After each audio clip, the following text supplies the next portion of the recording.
From an early age, Kymbria Sherman always knew she wanted to be a hairstylist, but after she graduated from cosmetology school, she decided to take a different path. Since I got the license, I was like, I don't really want to do hair anymore, and then I found out that I could wax.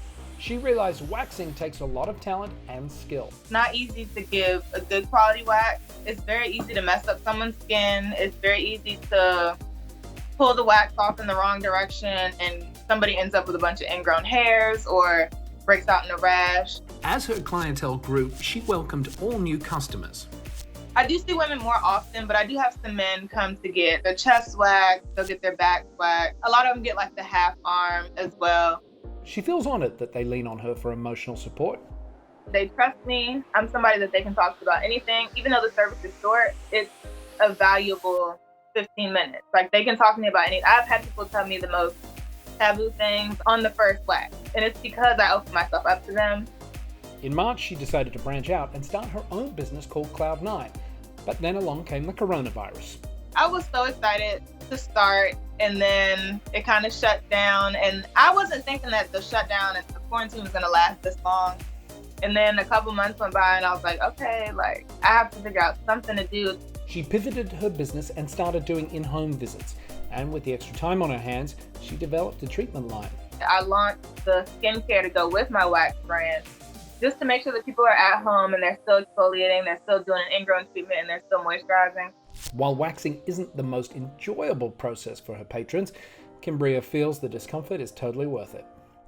Your skin will thank you if you decide to wax instead of shave. Sting for a little while sometimes, but it's quick. So it's like you get that 15 minutes of pain and then you're good for like 3 weeks. Today I'm going to be using my sister Bree for this demonstration. We're obviously not wearing masks because we live together. Whether you made your own at home or you ordered some offline, this is how you properly apply hard wax. So first thing I'm going to do is put on a pair of clean gloves. And then I'm going to cleanse her skin just to make sure any oil, dirt, lotion, deodorant is clear from the surface. Then I'm going to apply cornstarch powder just to soak up any of the excess moisture. If your skin is moist, the wax won't stick.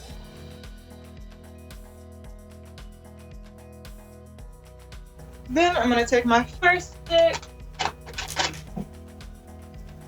and I'm going to apply the wax in the same direction that the hair grows, making sure I'm applying pressure just to grip the wax.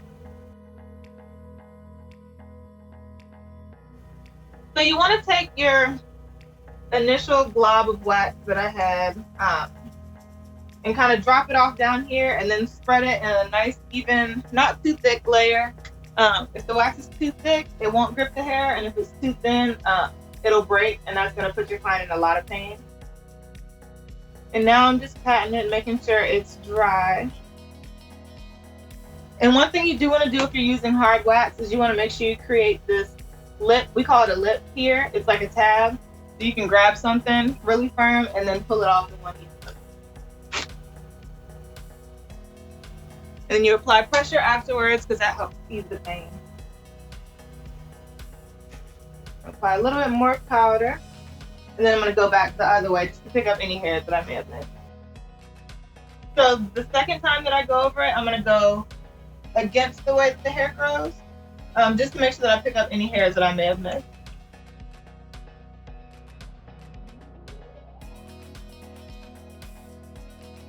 All right, and then after you make sure that you've got everything up, I always apply cooling gel, just something to pull people's skin back off, because some people might get a little irritated, or their skin might get a little irritated after doing wax. Easy, fast, and from the comforts of your own home.